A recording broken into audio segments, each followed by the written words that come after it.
আমরা Indian secular ফ্রন্টের পক্ষে, অর্থাৎ আমাদের সকলের প্রাণপ্রিয় ভাঙড়ের বিধায়ক, আমাদের ইন্ডিয়ান সেকুলার ফ্রন্টের চেয়ারম্যান মহাজন অর্থাৎ সিদ্দিক ভাইজানের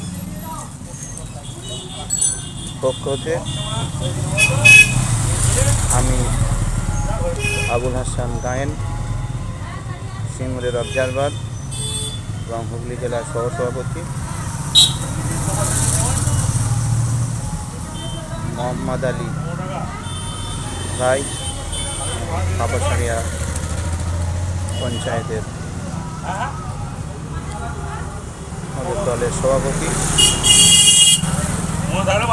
আমাদের নসিবপুরের আমাদের একজন লড়াকু নেতা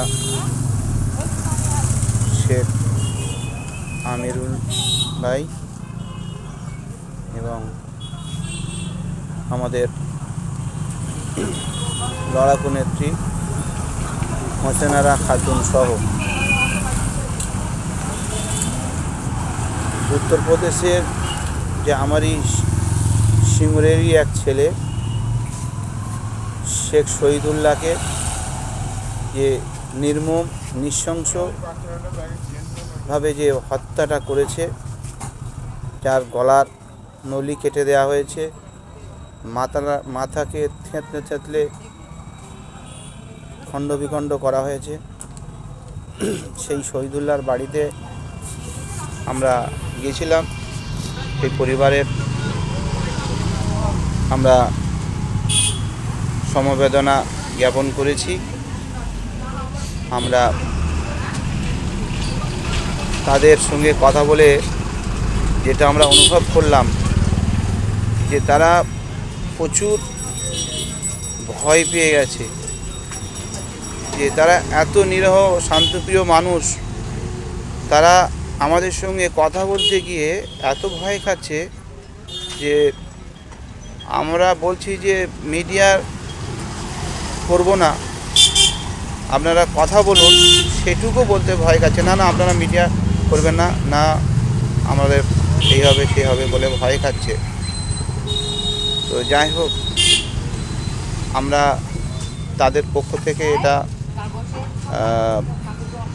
আমি ভারত সরকারের কাছে এবং আমাদের রাজ্য সরকারের কাছে এবং যে সমস্ত প্রশাসন সহ যে সমস্ত গুণীজনেরা এই বিষয়টা জেনেছেন, তাদের প্রত্যেককে অনুরোধ করছি যে এরকম একটা পরিবার, যে পরিবারটা একেবারে নিরীহ অসহায়, তাদের ঠিক সুখের সময় আজকে তাদের মানে সংসারের মেন যে উন্নতি করে সে চলে গেল। সবথেকে বড় বেদনার কথা হচ্ছে যেটা, যে তার ছোট ছোট বাচ্চা আছে, আমরা দেখলাম তার ছোট্ট বাচ্চা 3-4 বছরের, এবং তার স্ত্রীও খুব অল্প বয়সী। তেনাকে যেভাবে আমরা মানে মিডিয়াতে যেভাবে কাঁদতে দেখলাম, খুব আমরা ভেঙে পড়েছি।